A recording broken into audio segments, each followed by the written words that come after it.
बोलो श्री कृष्ण कन्हैया लाल की, सतगुरु महाराज की, श्री प्राणनाथ प्यारे की। आनंद कंदम प्रभुदेव चंद्रम ब्रजेश रूपेण पुरापि जातम प्रवेश्य प्राप्तम प्रिय प्राणनाथम परेश पूर्णं सततं नमामि। ब्रह्म प्रिया जागरणाय जातः सर्वस्वपाता भवसिन्धुत्राता विज्ञानदाता निजधर्मधाता दिनेकबन्धो शरणं प्रपद्ये दिनेकबन्धो शरणं प्रपद्ये। बोलो श्री प्राणनाथ प्यारे की प्रणाम। प्यारे सुंदर साह जी, आज हम द्वितीय दिवस के बैठक में उपस्थित हुए हैं और यह एक प्रशिक्षण शिविर के माध्यम से कुछ हमारे धर्म का परिचय अथवा सैद्धांतिक विषय वस्तु के ऊपर चर्चा करने के लिए कल से हमने इस विषय वस्तु को प्रारंभ किया है। तो कल ही मैंने कहा था ये थोड़ा सा लंबी यात्रा है। श्री कृष्ण प्रणामी धर्म निजानंद संप्रदाय करके ये नाम का परिचय से कल हमने विषय वस्तु को प्रारंभ किया और इन शब्दों के ऊपर चिंतन होने के बाद आगे इसका सैद्धांतिक पक्ष, इन विषयों के ऊपर हमें प्रवेश करना है और उसमें विशेष करके वैराट का विषय मुख्य विषय के रूप में हम आगे जा करके छलफल करेंगे, चर्चा करेंगे। लेकिन उससे पहले कुछ एक विषय वस्तु जो एकदम शुरुआती से, जैसे वेदांत को अध्ययन करना हो तो शुरू में प्रकरण ग्रंथ करके आता है।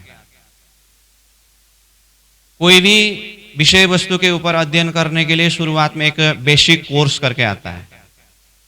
तो समग्र रूप में अध्यात्म दर्शन क्या है, धर्म क्या है, और हम उसमें से श्री कृष्ण प्रणामी धर्म, तो पहले हमें श्री कृष्ण प्रणामी धर्म के अर्थ को जानना होगा, समझना होगा।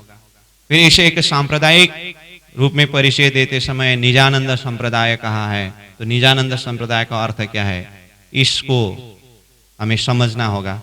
उसके बाद हम धीरे धीरे विषय वस्तु को सैद्धांतिक विषय वस्तु के अंदर चिंतन करने के लिए प्रवेश करेंगे।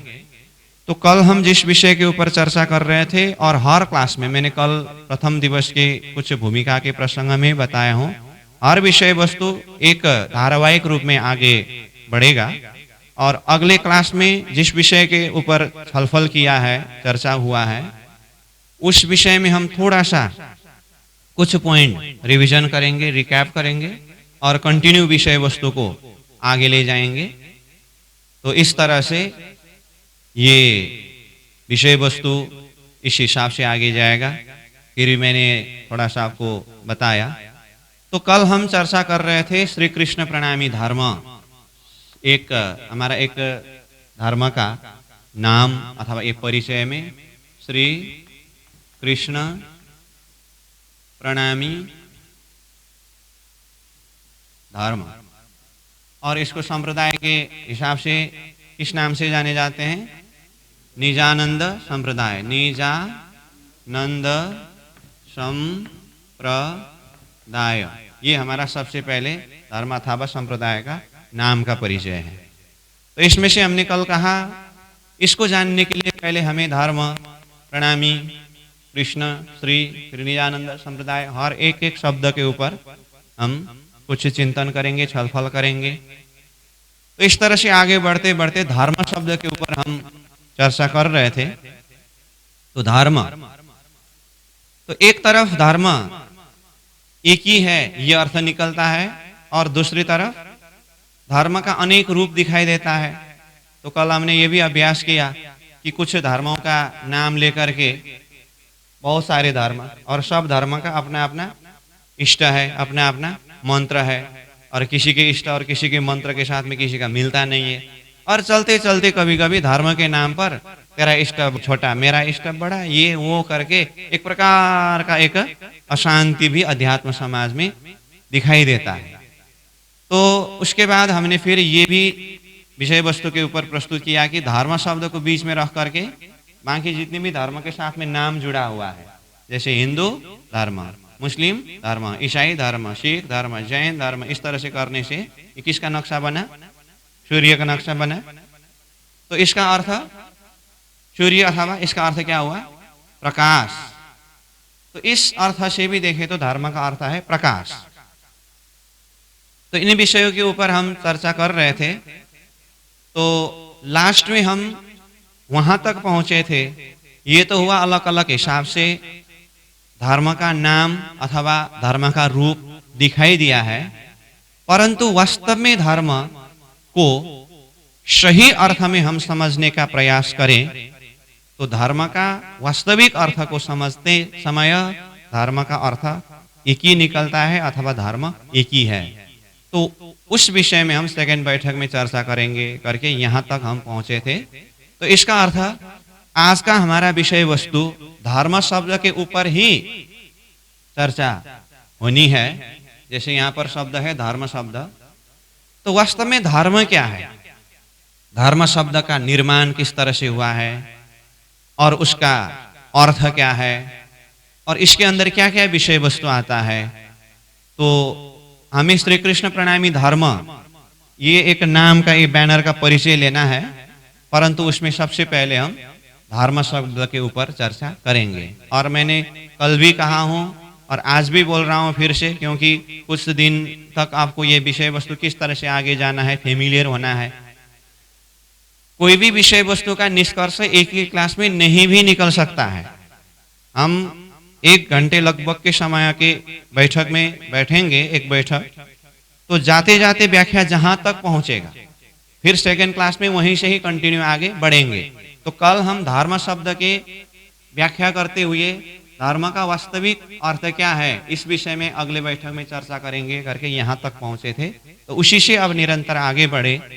तो सबसे पहले नंबर हम बात करें, धर्म शब्द का अलग अलग परिभाषा अपने अपने हिसाब से हो रहा है, वो अपनी जगह में है। किसी ने दया धर्म कहा, किसी ने सेवा धर्म कहा, अलग अलग प्रकार से धर्म का परिभाषा दिया है। और धर्म धर्म शब्द प्रयोग करते करते धर्म शब्द के वास्तविक रूट को, वास्तविक अर्थ को अथवा तत्वतः समझ न पाने के कारण कभी कभी धर्म शब्द को कैसे जगह में प्रयोग करते हैं पता है? जैसे धर्म शब्द को लोग कैसे कैसे जगह में प्रयोग करते हैं उसका मैं थोड़ा सा नमूना बता रहा हूं। जैसे मान लीजिए अब 2 जने दोस्त हैं, छोटे छोटे लड़के, तो एक घर से निकला और दूसरे को बुलाया खेलने के लिए। अब क्रिकेट खेलने के लिए पता नहीं कहां जाने की तैयारी है उन लोगों का। एक ने बुलाया दोस्त को, वो ऐसे ही घर से निकल करके भागने लगा, मतलब जाने लगा। तो वो लड़का निकलते समय उनकी माँ चिल्ला रही थी, मत जाओ अभी, पढ़ाई करो, ये करो वो करो करके, मतलब जाने के लिए मना कर रहे थे। तो माना नहीं, वो भाग के गया और दोनों मिले। और वो दोस्त कहता है, क्यों आज तेरी माँ तू निकलते समय चिल्ला रहे थे, तुम्हें डांट रहे थे तो करके उसने कहा। तो ये लड़का क्या बोलता है, अरे ये छोड़ दो, माँ की बात छोड़ दो, उसका चिल्लाना डांटना धर्म है। ध्यान दे करके सुनिए, धर्म शब्द को कहां पर प्रयोग कर रहे हैं? उनका चिल्लाना डांटना उनका धर्म है। लड़का ने ये शब्द प्रयोग किया, तो इसका आशय क्या है? इसका आशय ये है, आज भी चिल्लाती है, कल भी चिल्ला रही थी, परसों भी चिल्ला रहे थे, चिल्लाते चिल्लाते डांटते डांटते उनका एक स्वभाव जैसा बन गया। अब लड़का ने मान लिया माँ जब भी चिल्लाती रहते डांटती रहती है, इसीलिए उनका ये चिल्लाना डांटना धर्म है। कहने का अर्थ कोई भी कार्य को करते करते थोड़ा लंबी समय तक निरंतर करके जब एक आदत बन गया, उसको धर्म शब्द प्रयोग कर दिया वहां पर। अब उनका चिल्लाना धर्म है। अब कोई व्यक्ति एकदम गुस्से होते रहते और बाद में क्या कहते, अरे उसका गुस्सा होना धर्म है। यहां तक लोगों ने शब्द को प्रयोग किया। जैसे मान लीजिए क्लास में अब बहुत सारे स्टूडेंट हैं, कभी एक जने का पेंसिल खो जाता है, कभी एक जने का नोटबुक खो जाता है, कभी एक जने का किताब खो जाता है, कभी किसी का क्या कुछ न कुछ गुम होता रहता है क्लास में। चोरी कौन करता है पता ही नहीं चल रहा, लेकिन किसी किसी को पता है चोरी कौन करता है। बेचारा बोल नहीं सकता है, क्या पता घर जाते समय उसी के घर के रास्ता से होके जाना पड़ता हो, और वो थोड़ा दादा हो, बताया तो घर जाते समय तेरे को फिर हमारे घर के रास्ता से जाओगे ना करके धमकी दिया होगा, इसीलिए बेचारा वो बोल नहीं पा रहा है। लेकिन कुछ न कुछ क्लास से गुम होता ही रहता है, और बाहर से तो दूसरे क्लास वाला तो कोई आया ही नहीं, क्लास के अंदर ही कोई चोरी करने वाला है। तो एक दिन पकड़ में आ गया चोर, अरे फलना ने चोरी किया है, ये चीज करके अब बातें चली। तो वो जिसको पहले से ही फलना ने चोरी किया है करके पता था ना, वो क्या कहेगा, अरे छोड़ दो, उसका तो चोरी करना धर्म ही है, उसका तो चोरी करना धर्म ही है। क्योंकि अभी तक जिसका जो चीज गुम हुआ है उसी ने चोरी किया है।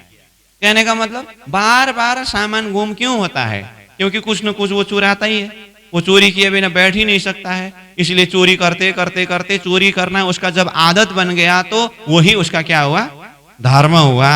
लोगों ने धर्म शब्द को ऐसी जगह में प्रयोग किया है। और हम ठंडी के समय में नहाने के लिए गर्म पानी यूज करते हैं। नहाने के लिए गर्म पानी तैयार किया और बाथरूम जाने ही वाले थे, परंतु फोन आया अथवा कुछ इमरजेंसी काम पड़ा। अब थोड़ी देर देरी हुआ मतलब नहाने के लिए, बाद में जाकर के देखा तो पानी तो फिर ठंडी हो गई। अब क्या कहेंगे, अरे गर्म पानी रखा था नहाने के लिए, पानी तो ठंडी हो गई। सामने वाला क्या कहेगा, जब गर्म था तब नहाना चाहिए था, अब पानी ठंडा हुआ करके कहने से क्या होगा। पानी का ठंडा होना तो उसका धर्म है। देखिए पानी का ठंडा होना उसका क्या बोल रहे हैं, उसका धर्म है बोल रहे हैं। कभी कभी ऐसे करते करते आग में हाथ पड़ जाता है, पैर पड़ जाता है, अच्छा गर्म हो गया मतलब जल गया। सामने वाला कहेगा आग का जलाना धर्म है, देखना चाहिए था, ये उसी में आग में क्यों हाथ डाला, पैर डाला, आग जान जान करके क्यों पकड़ा। इस जगह में भी धर्म शब्द प्रयोग करते हैं। देखिए माँ का चिल्लाना धर्म, किसी का चोरी करना धर्म, पानी ठंडक होना धर्म, आग का जलाना धर्म। वास्तव में आग का जलाना उसका गुण है, उसका स्वभाव है। पानी का ठंडक उसका गुण है, उसका स्वभाव है। तो गुण के आधार पर, स्वभाव के आधार पर अपने अपने प्रकार से एक एक अर्थ लगा करके उस जगह में धर्म धर्म धर्म शब्द प्रयोग करते हैं। मैं चलन चलती में आया हुआ धर्म शब्द का प्रयोग की विषय में बात कर रहा हूं। समझ में आ रही है ना बात।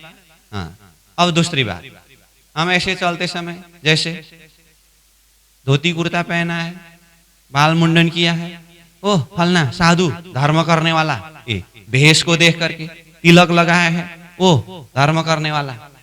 किसी का लंबी बाल लंबी दाढ़ी होती है, दाढ़ी को देख करके, बाल को देख करके, वेशभूषा को देख करके धर्म। तो इसीलिए गुण के द्वारा, स्वभाव के द्वारा, वेशभूषा के द्वारा अलग अलग रूप में देख करके धर्म का अलग अलग प्रकार से अर्थ किया है। इसी कारण से होगा शायद, कल भी मैं बोल रहा था ना, सब्जी मंडी में सब अपना अपना वो लेकर के आवाज लगाते रहते हैं, अब अपने अपने धर्म के विषय में बातें करते रहते हैं। इसलिए धर्म का परिभाषा, धर्म का अर्थ बहुत विस्तार हुआ। इसलिए अंतिम में जाकर के स्वधर्म शब्द प्रयोग हुआ, स्वधर्म शब्द प्रयोग हुआ। इसका मतलब एक तो स्वधर्म है, फिर पराधर्म है। जैसे कहा ना, स्वधर्मे निधनम श्रेय, पराधर्म भयावह। करके स्वधर्म और पराधर्म की बात आई। हाँ? और धर्म शब्द एकदम शास्त्रीय शब्द है। जैसे धर्मो रक्षेति रक्षिता करके कहा है ना, धर्म को रक्षा करेंगे तो धर्म ही हमारा रक्षा करेंगे अथवा जगत का रक्षा करेंगे, इस तरह से धर्म शब्द प्रयोग किया है। और मनुष्य जीवन का एकमात्र सार्थकता अथवा मनुष्य जीवन का पुरुषार्थ धर्म है। जैसे 4 पुरुषार्थ के विषय में कहा है ना धर्मशास्त्र ने, क्या क्या है वो? धर्म, अर्थ, काम, मोक्ष, ये 4 पुरुषार्थ है। ये 4 पुरुषार्थ में भी सबसे पहले नंबर में ही क्या आया? धर्म आया। हा? और वो धर्म को रक्षा करने के विषय की बात आई, धर्मो रक्षेति। और मनुष्य जीवन का एकमात्र अर्थ धर्म में है करके कहा। जैसे नीतिकारों ने शास्त्र में क्या कहा? आहार निद्रा भयमैथुनंच सामान्य में तत्पशुभिर्नराणाम धर्मो हि तेषम अधिको विशेष धर्मेन हीन पशुभि समान। इस तरह से यहां पर धर्म शब्द प्रयोग किया। धर्मो ही तेषम अधिको विशेष धर्मेन हीन पशुभि समान। मनुष्य जीवन में आकर के भी वही खाना पीना, सृष्टि विस्तार करना, सोना, इतना ही अगर हो तो ये तो पशु और मनुष्य में कोई फर्क ही नहीं है। मनुष्यता का अलग से एक परिचय क्या है? धर्म। अगर वो धर्म भी जीवन में धारण नहीं कर सका तो धर्महीन जीवन के लिए क्या कहा? धर्मेन हीन पशु भी समान। तो इसका अर्थ मनुष्य जीवन में धर्म को पालन करने के विषय में बात किया है। श्रीमद् भागवत का महात्म्य में ही आत्मादेव ब्राह्मण को अपने पुत्र गोकर्ण जी ने लोक धर्म और पराधर्म के विषय में समझाया करके वहां पर बात आती है, धर्मम भजस्व सततम त्यज लोक धर्मान सेवश्च साधु पुरुषान जहि काम तृष्णाम अन्यस्य दोष गुण चिंतनमाशु मुक्ता सेवा कथा रसमोहो नितरम पिवत्वम। अब ये महात्म्य के श्लोक का अर्थ अपनी जगह में है, वो भागवत श्रवण करते समय आप लोग सुनेंगे, लेकिन मैं यहां पर ये शब्द को इसीलिए प्रयोग कर रहा हूं कि इसमें भी धर्म शब्द है। धर्मम भजस्व सततम, धर्म। और आगे जाकर के क्या कहा? त्यज लोक धर्म। एक लोक धर्म है, दूसरा पारलौकिक धर्म है।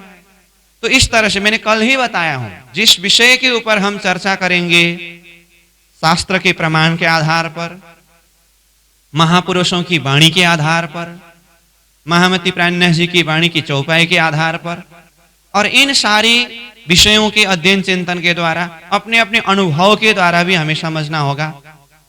तो विषय वस्तु को चिंतन करने के लिए अलग अलग एंगल से चिंतन करना होगा। तो अभी मैं शास्त्रों के अंदर धर्म शब्द को कहां कहां किस तरह से प्रयोग कर रहे हैं उसका थोड़ा कुछ एक हिंट्स, एक नमूना बता रहा हूं। व्यवहार में भी धर्म शब्द का प्रयोग हो रहा है। मैंने पहले तो कहा व्यवहार में किस तरह से धर्म शब्द प्रयोग हो रहा है। माँ का चिल्लाना धर्म, फलना का चोरी करना धर्म, आग का गर्म होना अथवा जलाना धर्म, पानी का ठंडक होना शीतल होना धर्म। ये व्यवहार में जो प्रयोग होने वाला शब्द धर्म है। और धर्मशास्त्र के हिसाब से देखे तो जैसे मैंने कहा धर्मो रक्षेति रक्षिता करके हो, या धर्म अर्थ काम मोक्ष 4 पुरुषार्थ की बात करके हो, या धर्मो ही तेषम अधिको विशेष करके मनुष्य जीवन में धर्म के महत्व को बताने से हो, या भागवत के शब्द में आत्मादेव के लिए गोकर्ण जी के उपदेश के प्रसंग में धर्म शब्द के द्वारा हो, अर्जुन जी को श्री कृष्ण जी ने क्षत्रिय धर्म का उपदेश दिया करके वहां पर भी धर्म की ही बात आती है। श्रीमद् भागवत गीता में क्षत्रिय का धर्म क्या है? अपने कर्तव्य का पालन करना। तो इस तरह से अब सब तरफ हम फैल नहीं सकते। और हमारे जो श्री कृष्ण प्रणामी धर्म सिद्धांत के ग्रंथ में भी देखे, देवचंद्र जी महाराज के साधना का प्रसंग में, जब वो साधना प्रसंग में जामनगर के भूमि में श्रीमद् भागवत श्रवण कर रहे थे ना, श्याम जी के मंदिर में, अभी तक हमें पता है 14 साल तक वो निरंतर श्रीमद् भागवत श्रवण कर रहे थे। जीवन के 40 वर्ष का उम्र होने आया साधना करते हुए, तो बीच में परमात्मा की कृपा होने से पहले परीक्षा भी हुई, तो बुखार आया, शरीर इतना शिथिल हुआ, वैद्य आया, हवा में निकलने से बचाना पड़ेगा करके कहा, तो पिताजी भागवत श्रवण करने के लिए जाने के लिए मना करने लगे देवचंद्र जी को, घर में जबरदस्त रोकने लगे। तो वहां पर देवचंद्र जी महाराज ने क्या कहा, पिताजी धर्म राखे ते देह है, वहां पर भी धर्म शब्द प्रयोग हुआ। धर्म को रखेंगे, धर्म को बचाएंगे, धर्म का रक्षा करेंगे तो देह यानी कि शरीर होने का अर्थ है।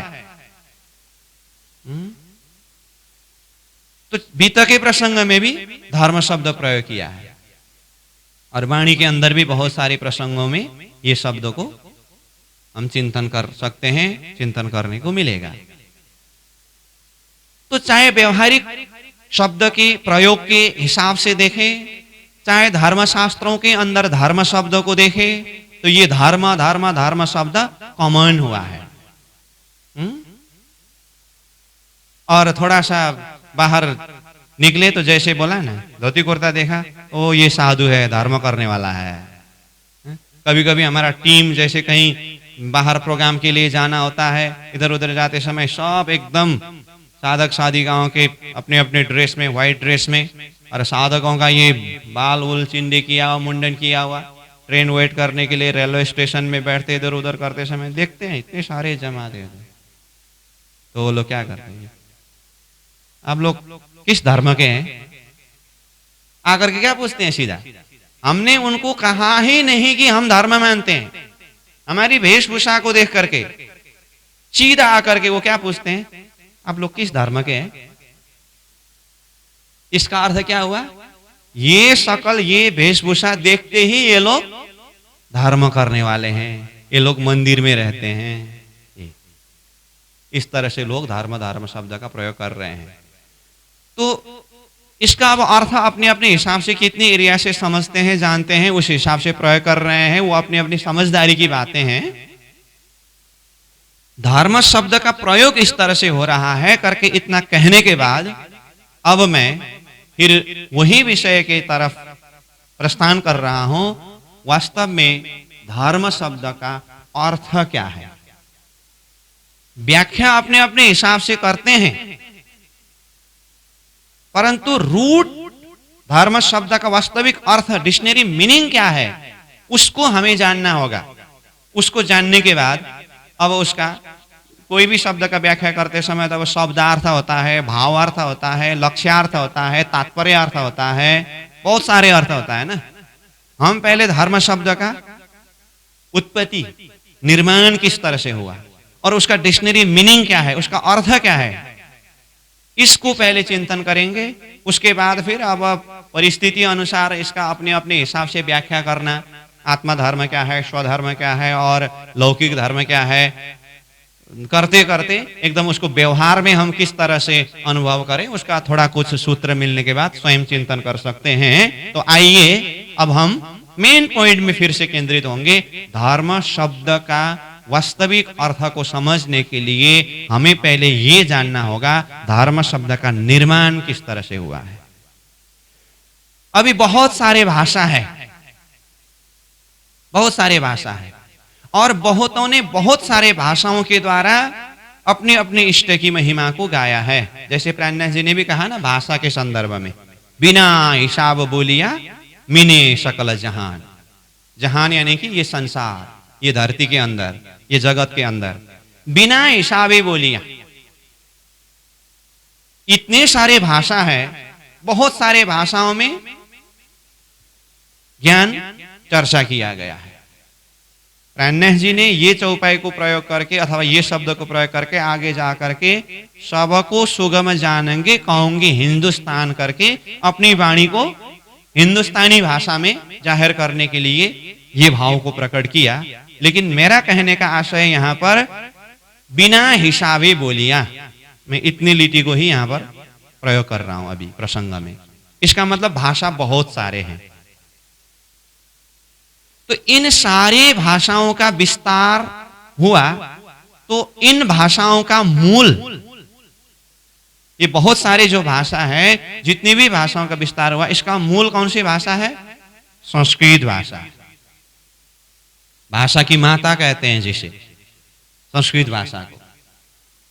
इसीलिए संस्कृत भाषा को देव भाषा भी कहते हैं। इसलिए जितने भी धर्म ग्रंथ, वैदिक धर्म ग्रंथ रचना हुआ, वो देव भाषा यानी कि संस्कृत भाषा में ही हुआ। ये भाषा का मूल है, माता है। तो इसीलिए ये धर्म शब्द के विषय में चर्चा करने के लिए भी हमें रूट में जाते समय हमें संस्कृत भाषा अथवा संस्कृत व्याकरण के कुछ सूत्र के ऊपर चिंतन करना होता है। अब आइए, जैसे मैंने कहा भाषा का मूल संस्कृत भाषा है, तो उसके सूत्र के आधार पर यह शब्द का निर्माण हुआ है। अब संस्कृत व्याकरण का अपना सूत्र, वो बहुत लंबी विषय अपनी जगह में है, परंतु हमें यहां पर जितना शब्दों को प्रयोग करके विषय वस्तु को चिंतन करने में सहज पड़े, उतने शब्दों का ही यहां पर प्रयोग करेंगे। तो धर्म शब्द बना है, संस्कृत में एक धातु है ध्री धातु। ये रूट मतलब धातु सिग्नल है, ध्री धातु प्लस म। समझ में आ रही है ना बात? धर्म शब्द का निर्माण किस तरह से हुआ मैं बता रहा हूं। संस्कृत में एक रूट, एक धातु है ध्री, प्लस उसमें म जुड़ने से शब्द बनता है धर्म।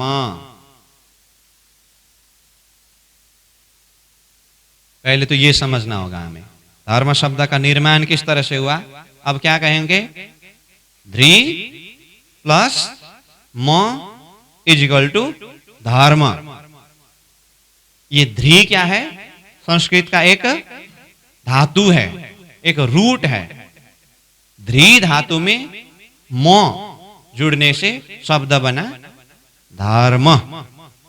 ये हुआ शब्द का निर्माण। सबका अपना अपना नाम में भी शब्द है ना, शब्द से ही तो नाम बना है, और अपने अपने जो नाम का जो अर्थ, कुछ न कुछ अर्थपूर्ण ही नाम रहता है ना, अर्थपूर्ण नाम रहता है। और किसी किसी का नाम ऐसा होता है जिसका कोई अर्थ ही नहीं रहता है, ऐसा भी होता होगा। तो धर्म शब्द जो है ध्री प्लस म के द्वारा धर्म शब्द बना।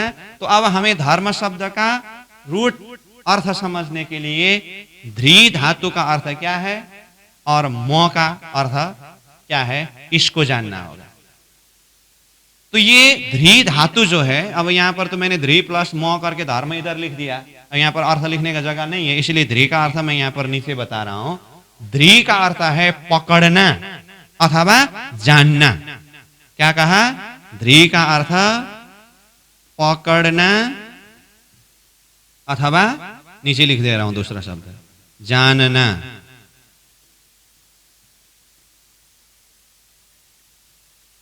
अब ये पकड़ना शब्द से, जानना शब्द से, इसी को अब दूसरे शब्द धारण करना भी बोलते हैं कोई, लेकिन हमें रूट में यहाँ पर शब्द को अब ज्यादा शब्द प्रयोग करने से फिर ज्यादा कंफ्यूज बढ़ता जाएगा। इसीलिए हम जितने शब्दों के माध्यम से विषय वस्तु को सहजता से समझ सके, हम उतने शब्दों को प्रयोग करेंगे। तो ध्री का अर्थ क्या कहा? ध्री इज इक्वल टू पकड़ना अथवा जानना। ठीक है, एक एक शब्द को दिमाग में बिठाते जाना पड़ेगा और दिल तक पहुंचाना होगा। मैं बिल्कुल प्राइमरी लेवल से बात कर रहा हूं। तो ध्री मतलब पकड़ना अथवा जानना। अब थोड़ा आगे बढ़े। पकड़ना तो पकड़ना, जानना तो जानना, लेकिन किसको पकड़ना, क्या पकड़े, क्या जाने। अब प्रसंग में थोड़ा सा अब मजाक जैसा भी है, जोक्स जोक्स टाइप का भी है, आपको सुनाई देता हूं, कहीं ऐसा न हो, इसीलिए सावधानी के लिए ये बात सुना रहा हूं मैं। एक कथाकार ने अब आसन में बैठ करके कथा किया, प्रवचन किया, तो धर्म का ऐसे ही व्याख्या करते हुए कहा, धर्म शब्द ध्री प्लस म मिलकर के धर्म शब्द बना है। ध्री का अर्थ जानना है, पकड़ना है। म मतलब मुझको, तो मुझको पकड़ना था, मुझे पकड़ना ही धर्म है करके अर्थ किया। एकदम सही अर्थ है। अभी हमने म का व्याख्या नहीं किया है, लेकिन आगे वही व्याख्या करना है। लेकिन मैं पकड़ने के शब्द में, ध्री शब्द में ही बता रहा हूं। सामने वाला, सुनने वाला ने क्या अर्थ लगाया, अच्छा क्या अर्थ कर रहे हैं ये कथा का? ध्री मतलब पकड़ना, म मतलब मुझको। तो ये कथा करने वाले कथाकार को जाकर के पकड़ना धर्म है? ऐसा न हो। इसीलिए शब्द का प्रस्तुत करते समय, व्याख्या करते समय, व्याख्या करने वाला को भी बहुत ध्यान देकर के व्याख्या करना होगा, और समझने वाला को भी बहुत ध्यान देकर के समझना होगा। शब्द का अर्थ फिर किस तरह जाएगा। इसीलिए ध्री का अर्थ क्या बताया? ध्री मतलब पकड़ना अथवा जानना। अब पकड़ना तो पकड़ना, किसको पकड़ना? जानना तो जानना, किसको जानना, क्या जानना? प्रश्न आया कि नहीं? प्रश्न आया ना? हाँ। अब इसका आंसर है ध्री, पकड़ना। पकड़ना तो पकड़ना, जानना तो जानना, लेकिन किसको पकड़ना, किसको जानना? ये म को पकड़ना, म को जानना। ध्री प्लस म धर्म। ध्री पकड़ना अथवा जानना। अब प्रश्न आता है किसको पकड़े, किसको जाने? म को जाने। तो अब हम म शब्द के विषय में चर्चा करेंगे। ध्री हो गया ना? धर्म शब्द का निर्माण ध्री प्लस म से बना है, धर्म। और हमने कहा ध्री इजिकल टू पकड़ना अथवा जानना। तो पकड़ना तो पकड़ना, जानना तो जानना, लेकिन किसको पकड़े, किसको जाने? प्रश्न खड़ा किया, और आंसर में हमने कहा म को पकड़े, म को जाने। यहां तक क्लियर? कोई कंफ्यूज हो तो बताइएगा। यहां तक क्लियर? अब म को पकड़े, म को जाने, यहां तक आए, अब और खतरनाक चीज है।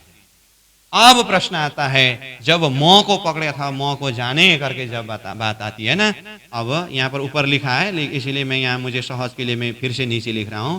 पकड़ना तो पकड़ना, जानना तो जानना, लेकिन किसको? म को। अब प्रश्न आता है, म इक्वल टू कौन? म मतलब कौन है? म क्या है? म अब हमें म ये सिंगल अक्षर दिखाई देता है, लेकिन इसके अर्थ बहुत विस्तार वाला होता है।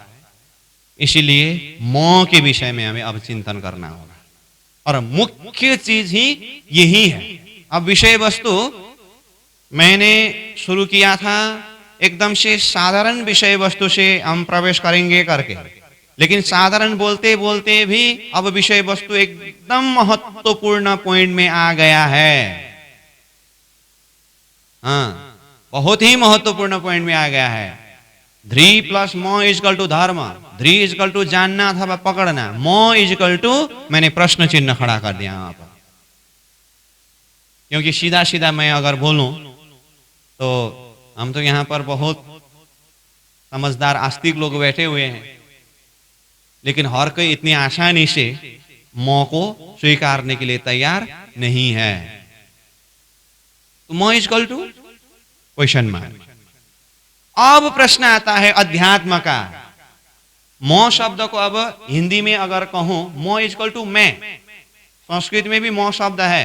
वैसे म बोलते समय कभी कभी हमें ऐसा लगता है कि म शब्द तो ठेठ नेपाली शब्द है अथवा नेपाली अक्षर है, ऐसा लगता है।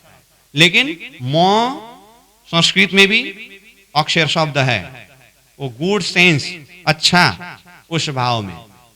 और इसी को अच्छा क्या होता है, अभी मैं वो आगे वाला शब्द को खुलासा नहीं कर रहा हूं, थोड़ा सा चिंतन करना पड़ेगा ना उसमें।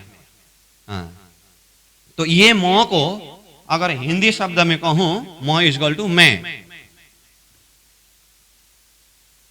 म इज इक्वल टू मैं, इसीलिए अब हम म को स्टैंडर्ड मैं शब्द में लेकर के अब फिर प्रश्न खड़ा करेंगे। म is equal to what, is equal to मैं इज इक्वल टू व्हाट। कहने का मतलब मैं प्रश्न चिन्ह खड़ा हो।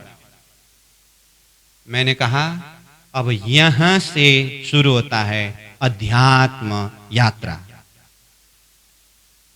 ये यहां पर जो प्रश्न चिन्ह खड़ा किया है ना, ये कोई साधारण प्रश्न नहीं है। अब मैं शुरू करना चाहता हूं मैं अथवा मो क्वेश्चन। अब थोड़ा नजदीक से ही बातें करें, नजदीक से ही बातें करें। देवचंद्र जी महाराज, देवचंद्र जी महाराज मतलब श्री कृष्ण प्रणामी धर्म निजानंद संप्रदाय का आद्य संस्थापक।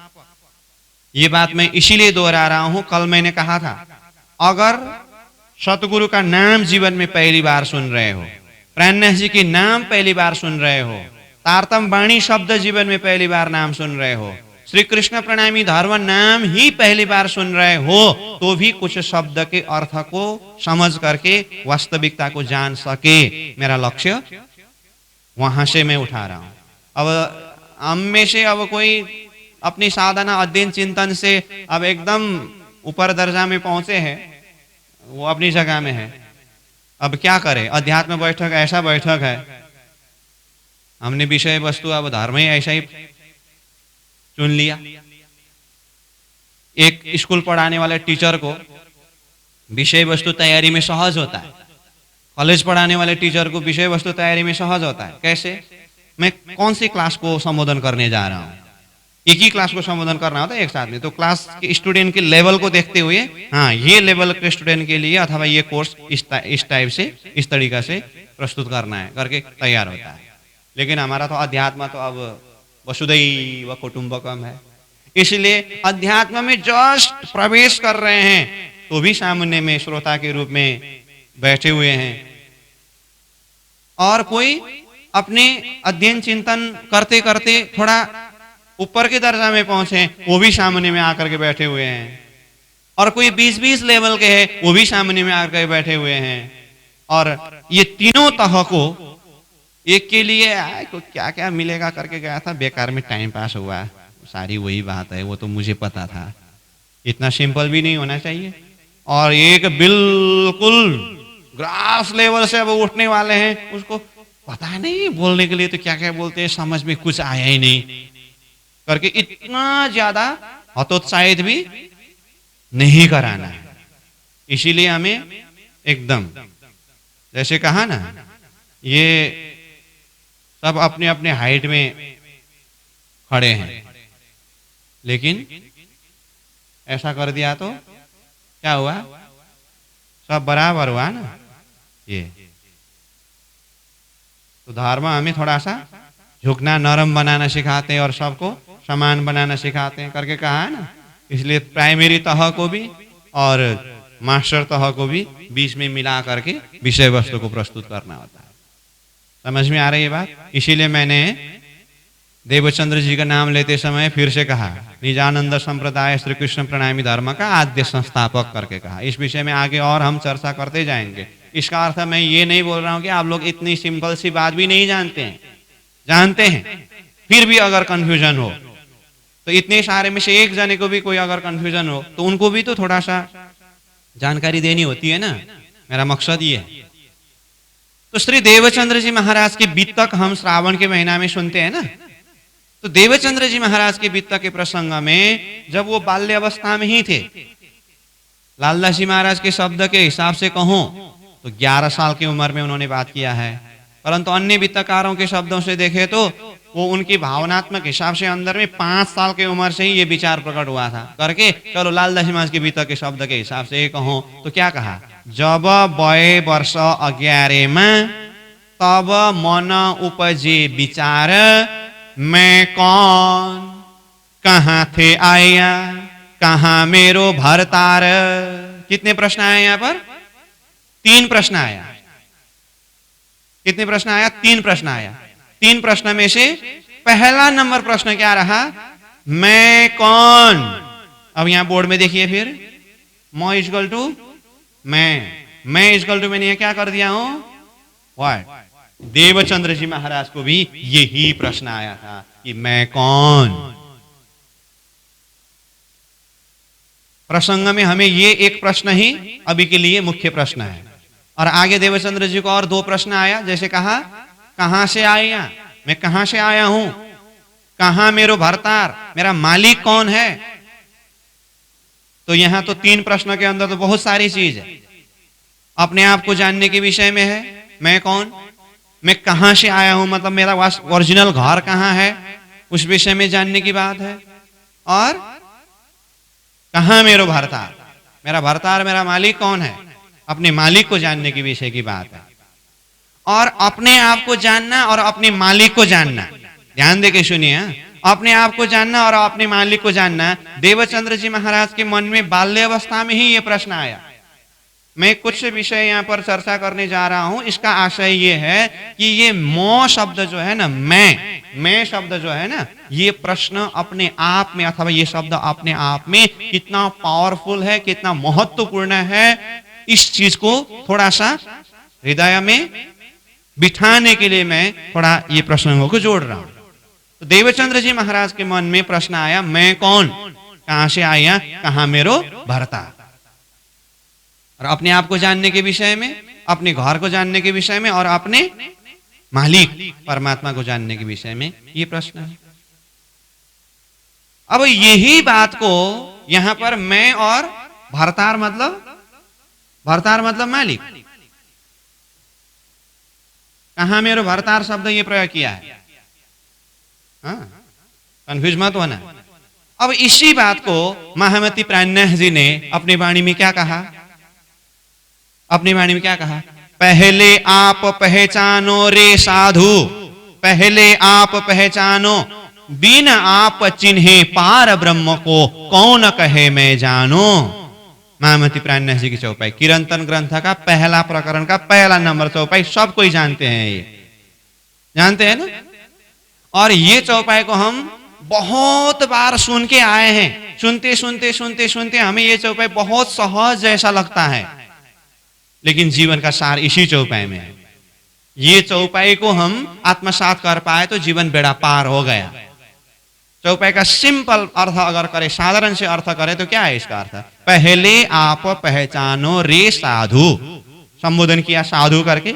साधु कहने से फिर प्राणनाथ जी का चिंतन में साधु शब्द का अर्थ ये नहीं फिर खाली भेषधारी, बाल वाले, दाढ़ी वाले अथवा मुंडन वाले, मंदिर में रहने वाले, गंगा के तट में रहने वाले, कुटी में रहने वाले ही साधु नहीं। चाहे जहां भी रहो, अध्यात्म मार्ग में ब्रह्म प्राप्ति के लक्ष्य को लेकर के आत्मा भाव से जो चलते हैं साधक, साधारण सी भाषा में कहूं तो साधक को ही प्राणनाथ जी ने साधु शब्द प्रयोग किया है। इसलिए कीर्तन वाणी में शुरू के प्रकरणों में, हर प्रकरणों में प्राय संबोधन साधु के लिए। साधु इक्वल टू, हमें यहां समझने के लिए सहज अर्थ में साधक, साधक साध्य और साधन होते हैं ना। तो इस विषय में फिर हम आगे प्रसंग में चर्चा करेंगे। फिर विषय वस्तु को फैलाते जाने से फिर ये मूल विषय से हम थोड़ा सा बाहर निकल लेंगे। इसीलिए साध्य परमात्मा को प्राप्त करने वाले साधक, वो साधक को साधु शब्द के द्वारा प्राणनाथ जी ने संबोधन किया। तो प्राणनाथ जी ने साधु के लिए क्या कहा था, साधकों के लिए क्या कहा? जैसे हम कौन है, हम अपने आप को साधक कहते हैं ना, तो हमारे लिए ही प्राणनाथ जी का संबोधन है। पहले आप पहचानो रे साधु, हे साधु जनो, पहले अपने आप को पहचानो। तो अपने आप को पहचानो मतलब, अपने आप को पहचानो मतलब मैं कौन हूं। देखिए देवचंद्र जी महाराज के बाल्यावस्था का प्रश्न मैं कौन, पहला प्रश्न यही है ना। देवचंद्र जी महाराज के बाल्यावस्था का प्रश्न मैं कौन। अब प्राणनाथ जी की वाणी खोल करके देखिए, पहले आप पहचानो। अब सामने वाला पूछे तो पहले आप पहचानो, तुम कौन हो, अपने आप को पहचान करो। सामने वाला कहेगा तो तुम कौन हो, पहचान करो। और अपने आप को कहेंगे तो प्राणनाथ जी के शब्द से, प्राणनाथ जी ने कहा है पहले आप पहचानो करके, तो मुझे अपने आप को पहचानना होगा, जानना होगा, तो मैं कौन हूं। प्रश्न यही आया कि नहीं आया? देवचंद्र जी का भी वही प्रश्न, प्राणनाथ जी का भी वही प्रश्न। मैं यहाँ पर बार बार देवचंद्र जी और प्राणनाथ जी अथवा सदगुरु और प्राणनाथ जी का नाम इसीलिए ले आ रहा हूं जो हम नजदीक से जानते हैं। ऐसे ही अन्य जितने भी महापुरुष हुए, हर कोई इतनी आसानी से धरती में आए और एक ही बार महापुरुष हुआ, ऐसा चमत्कार किसी का नहीं हुआ है। हाँ, हालांकि आते समय वो ब्राह्मी कुछ अलौकिक शक्ति लेकर के आए हैं, परंतु साधना के द्वारा ही वो परमहंस दर्जा, महापुरुष दर्जा में पहुंचे हैं। तो प्राय हर महापुरुषों की जीवनी को देखिए, हर महापुरुषों की जीवनी में ये प्रश्न तो आया ही है। ठीक है, मैं कौन? अब ये महापुरुषों की कहानी अथवा सदगुरु की कहानी, प्राणनाथ जी की कहानी, तो ये सृष्टि के लंबी समय इधर आने के बाद की बात है। लेकिन ये प्रश्न सृष्टि के आदि ईश्वर, जिन्हें हम आदि नारायण के नाम से जानते हैं, और ये विषय का विस्तृत व्याख्या आगे जाकर के बैराट विषय जो हमारा मुख्य विषय है, मैं बार बार बोल रहा हूं, उस विषय के जब हम आगे चर्चा करेंगे तो उस समय में आदि नारायण की उत्पत्ति अथवा सृष्टि की उत्पत्ति किस तरह से कब हुआ और किस तरह से ये प्रश्न आया, ये व्याख्या विस्तृत रूप में हम बाद में करेंगे। परंतु मैं प्रसंग में अभी सार रूप में वो प्रसंगों के यहां पर जोड़ रहा हूं कि गीता में 3 पुरुष के विषय में वर्णन किया है। फिर भी मैं बोल रहा हूं, ये सारा विषय हमारा आगे का विषय है और मुख्य विषय ही यही है। परंतु यहाँ पर अब मैं शब्द के विषय में व्याख्या करते समय मुझे अब वो प्रसंग यहाँ पर थोड़ा जोड़ना है, इसीलिए मैं जोड़ रहा हूं। गीता में 3 पुरुष का वर्णन है। श्रीमद् भागवत गीता 15वें अध्याय में 3 पुरुष का चर्चा करते हुए श्री कृष्ण जी ने क्या कहा? द्वाभीमो पुरुषो लोके क्षरः चाक्षर एव च क्षरः सर्वाणि भूतानि कुटस्थक्षर उच्यते उत्तम पुरुषस्त्वन्य परमात्मेति उदारित करके 3 पुरुषों का नाम लिया है। क्षर पुरुष, कुटस्थ, अक्षर पुरुष और उत्तम पुरुष। तो इन 3 पुरुषों में से अक्षरातीत उत्तम पुरुष वो तो परब्रह्म परमात्मा हो गए। मैं फिर भी बोल रहा हूं, इस विषय में विस्तृत व्याख्या आगे जाकर के हम करेंगे। हमारा मुख्य ध्येय, मुख्य उद्देश्य ही यही है, बैराट के माध्यम से इन 3 पुरुषों के विषय में छानबीन करना। और अक्षरातीत उत्तम पुरुष का सत का स्वरूप अक्षर ब्रह्म है, और अक्षर ब्रह्म का स्वप्ना का शरीर क्षर पुरुष है, जिन्हें आदि नारायण के नाम से भी जाने जाते हैं। और जब से आदि नारायण की उत्पत्ति हुई तब से इस सृष्टि की उत्पत्ति हुई। 4 रूप में हमें इतना समझना है। इसका मतलब वर्तमान जिस जगत में हम बैठे हुए हैं ये स्वप्निक जगत है। ये स्वप्निक जगत का आदि ईश्वर कौन है? आदि नारायण। आदि ईश्वर आदि नारायण, जिन्हें क्षर पुरुष कहा है।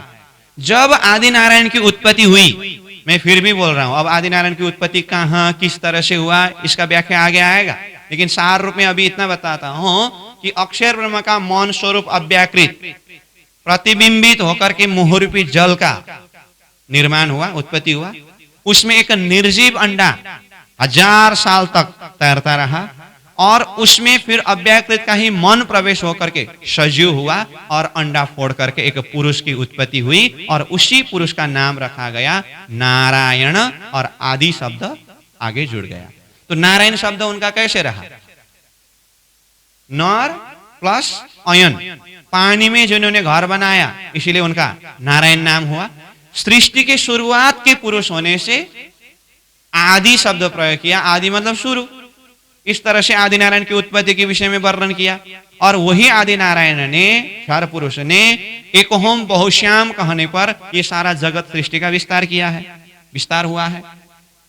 तो कहने का अर्थ मैं रूट में जा रहा हूं, सृष्टि को विस्तार करने वाले मूल शक्ति आदि नारायण की जब उत्पत्ति हुई ना, वहां पर शब्द आता है अपने आप को जानना चाहा। गुरुजी मंगलदास जी की आत्मसोपान करके छोटी सी पुस्तिका है, ये भी बैराट का मूल कुंजी रूप है। मैं फिर भी बोलता हूं ये विषय आगे हम विस्तृत चर्चा करेंगे, लेकिन अभी यहाँ पर आदि नारायण का प्रश्न यहाँ खड़ा करने के लिए मैं ये बात बोल रहा हूं। वहां पर गुरुजी ने शब्द रखा है, अव्याकृत अक्षर का प्रतिबिंब मोहरूपी समुद्र में पड़ा। वो आदि नारायण की उत्पत्ति और उनके मन में किस तरह से प्रश्न आया और उन्होंने सृष्टि को किस तरह से विस्तार किया, ये भाव है वहां। अव्याकृत अक्षर का प्रतिबिंब मोहरूपी समुद्र में पड़ा। वह प्रतिबिंब निर्जीव अंडाकार होकर 1000 वर्ष तक मोहरूपी जल में तैरता रहा। काल कर्म स्वभाव से उस निर्जीव अंडे में अव्याकृत का मन प्रवेश होकर सजीव हुआ और अंडे को फोड़कर बाहर आया। तब अपने स्थान और अपने आप को जानना चाहा। शब्द को ध्यान दीजिए। वो आदि पुरुष जो है ना, उनकी जब उत्पत्ति हुई ना, अंडा फोड़ करके जैसे बाहर आया ना, उन्होंने क्या जानना चाहा? अपने स्थान और अपने आप को जानना चाहा। न जानने पर अपने आप को असत सा माना। इसका मतलब क्या है? उन्होंने जानना चाहा। क्या जानना चाहा? अपने आप को जानना चाहा। अब देखिए, सृष्टि के आदि ईश्वर ने कहा अपने आप को जानना चाहा। तो अपने आप को जानना चाहा मतलब मैं कौन हूं। अपने आप को जानना चाहा मतलब प्राणनाथ जी के शब्द में पहले आप पहचानो। हाँ, अपने आप को जानना चाहा। न जानने पर अपने आप को असत्ता माना। अब आगे व्याख्या किया है, तब नर अव्याकृत से पैदा नार मोहरूपी जल में अयन घर बनाया, तब नारायण नाम हुआ। अब नारायण ने अपने को अकेला देखकर एक हम बहुश्याम, मैं एक हूं अनेक हो जाऊं, ऐसी इच्छा की। तब इच्छा शक्ति पैदा हुई करके अब आदि नारायण के द्वारा सृष्टि विस्तार किस तरह से हुआ ये व्याख्या किया है। इसका अर्थ उन्होंने अपने आप को जानना चाहा, जान नहीं सका, तो अज्ञान में ही उन्होंने इच्छा को प्रकट करके सृष्टि का विस्तार किया। इसका अर्थ क्या हुआ? सृष्टि के आदि ईश्वर आदि नारायण ने भी सबसे पहले अपने आप को जानना चाहा कि मैं कौन हूं। तो देखिए, ये प्रश्न किसका? आदि ईश्वर का प्रश्न है ये कि मैं कौन हूं। समझ में आई बात? पहले आप पहचानो। किन किन का प्रश्न खड़ा किया मैंने? देवचंद्र जी महाराज का प्रश्न, मैं कौन? और महामती प्राणनाथ जी ने क्या कहा? पहले आप पहचानो, अपने आप को जानो, पहचानो। और जितने भी महापुरुष हुए हर किसी की जीवनी को अध्ययन करके देखिए, यही प्रश्न दिखाई देता है। और यहां नीचे किन किन के महापुरुषों के अथवा किन किन जीवों के प्रश्न को यहां पर देखते रहे, हमने सृष्टि के आदि ईश्वर के प्रश्न के ऊपर ही चिंतन किया। सृष्टि के आदि ईश्वर आदि नारायण ने ही अपने आप को जानना चाहा, मैं कौन हूं। अब प्राणनाथ जी ने आगे क्या कहा? जैसे कहा ना, देवचंद्र जी के प्रश्न क्या था? मैं कौन, कहां से आया, कहां मेरो भरतार। भरतार मतलब मालिक। तो ये मालिक को जानने के लिए पहले अपने आप को जानना ही पड़ेगा। प्राणनाथ जी ने क्या कहा है इसके लिए? बिन आप चिन्हे, अपने आप को चिन्हे बिना जाने बिना पार ब्रह्म को कौन कहे मैं जानो। पार ब्रह्म मतलब देवचंद्र जी के प्रश्न में जो भरतार शब्द आया है ना, जिसको मैंने यहां पर मालिक शब्द लिखा हूं, भरतार मालिक परमात्मा। परमात्मा को जानने के लिए प्राणनाथ जी ने चौपाई द्वारा स्पष्ट रूप में क्या कहा? बिना आप चिन्हे पार ब्रह्म को कौन कहे मैं जानो। अपने आप को पहचाने बिना, अपने आप को जाने बिना परब्रह्म परमात्मा को मैंने जाना करके कौन बोल सकते हैं। इसका मतलब परब्रह्म परमात्मा को जानना सेकंड विषय है, फर्स्ट अपने आप को जानना। प्राणनाथ जी की चौपाई यही कह रहे हैं। सदगुरु का जो प्रश्न है यही बता रहे हैं। सृष्टि के आदि ईश्वर आदि नारायण का प्रश्न यही बता रहे हैं। थोड़ा सा प्रसंग को और आगे बढ़ाता हूं मैं इसी विषय वस्तु के ऊपर। इतना ही नहीं, अपने आप को जानने के विषय में, मैं कौन हूं विषय में जानने के लिए इतना ही काफी नहीं है। अब देवचंद्र जी की वित्त को हम थोड़ा सा आगे चिंतन करें। ये मैं कौन, कहां थे आया, कहां मेरो भरतार प्रश्न को लेकर के देवचंद्र जी ने अपने जीवन के कितनी उम्र तक साधना किया? 40 वर्ष की उम्र तक साधना किया। साधना के पश्चात, जैसे मैंने पहले भी कहा था, 40 वर्ष की उम्र में दर्शन देने से पहले परीक्षा हुआ ना, बुखार आया ना। हाँ, वो परीक्षा के बाद में 40 वर्ष की उम्र में हक के दिया दीदार। वितक में सुना है कि नहीं सुना हमने? हक के दिया दीदार। परमात्मा ने उनको 40 वर्ष की उम्र में दर्शन दिया। दर्शन देने वाला स्वरूप कैसे थे? वय किशोर अति सुंदर स्वरूप खेला जो वृंदावन, रास बिहारी श्री कृष्ण का स्वरूप में अक्षरातीत धामधनी ने साक्षात दर्शन दिया। अब मजे की बात सुनिए, दर्शन देने वाला स्वरूप ने पहले क्या कहा? अनादि का 5 प्रश्न पूछा। वितक से हम जानते हैं, और वाणी में जो प्रसंग कलश ग्रंथ में, कलश हिंदी का पहला प्रकरण में ही है। दर्शन देने वाला स्वरूप ने कितने प्रश्न पूछा? 5 प्रश्न पूछा। प्राणनाथ जी ने 2 चौपाई में ये 5 प्रश्न को रखा है। तो प्राणनाथ जी के चौपाई के हिसाब से पहले हम बात करें, तू कौन, आई इत क्यों कर, कहां है तेरा वतन, नार तू कौन खसम की, दृढ़ कर कहो वचन, तू जागत है कि नींद में, कर के देखे विचार, विद सारी या की कहो इन जिमी के प्रकार। ये 2 चौपाई के अंदर 5 प्रश्न है। अब ये 5 प्रश्न में भी पहला नंबर प्रश्न क्या है? तू कौन। तू कौन आई तो क्यों कर करके आगे विस्तार हुआ ना। तो पहला प्रश्न क्या रहा? तू कौन। ये तो परमात्मा स्वरूप बोल रहा है ना, दर्शन देने वाला स्वरूप। अब देखिए, तो देवचंद्र जी का प्रश्न था, मैं कौन। इसी प्रश्न के चलते 40 वर्ष तक उन्होंने साधना किया। 40 वर्ष की साधना के पश्चात परमात्मा स्वरूप ने साक्षात दर्शन दिया। तो दर्शन देने वाला स्वरूप वही प्रश्न पूछ रहे, तू कौन। देवचंद्र जी को आंसर जवाब आया? देवचंद्र जी बेचारे जवाब दे सके? पता ही नहीं। दर्शन देने वाला स्वरूप ने भी यही प्रश्न पूछा, तू कौन। पहले आप पहचानो तुम कौन हो। अब विषय वस्तु और महत्वपूर्ण हुआ कि नहीं? तू कौन। इसका मतलब हमारे देवचंद्र जी को प्रश्न पूछा, क्या परमात्मा कोई समय में हमारे सामने में साक्षात प्रकट होकर के हमें अगर पूछे तू कौन, उस समय में अभी तक हमारा मन में अगर प्रश्न न भी आया हो, परमात्मा अगर सामने में आकर के प्रश्न पूछे तू कौन, उस समय में तू कौन, मैं कौन, सच में मैं कौन हूं, उस समय भी भले सही हमारे मन में यही प्रश्न आएगा कि मैं कौन। अध्यात्म का ये केंद्र बिंदु पॉइंट है। इतना ही नहीं, और मूल रूप में बता दूं, ये मैं कौन, ये प्रश्न का महत्व, ये सृष्टि बनने से पहले अक्षरातीत परम धाम में श्री राज जी महाराज के साथ में हम आत्माएं परम धाम की अष्टप्रहर लीला में मदमस्त थे। अक्षर ब्रह्म को देखा, ये सारा विषय आगे चर्चा होने वाला है, लेकिन मैं सार रूप में यहां पर विषय वस्तु को जोड़ रहा हूं।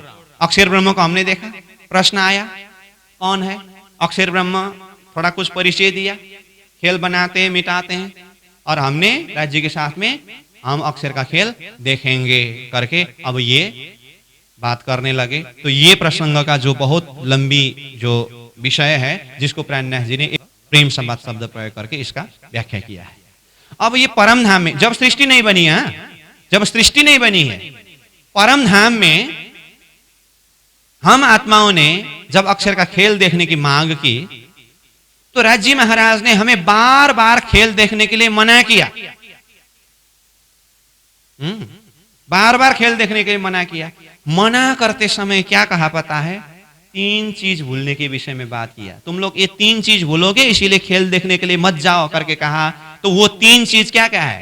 प्राणनाथ जी के चौपाई के हिसाब से कहे, मने किए हमको 3 बेरा, तब हम मांग्या फेर फेर फेर, धनी कहे घर की नारेशी शुद्ध, भूलसी आप ना रहसी बुद्ध, तो मने करत है हमको भी भूलोगे तुम। ये तो मैंने पूरा चौपाई बता दिया।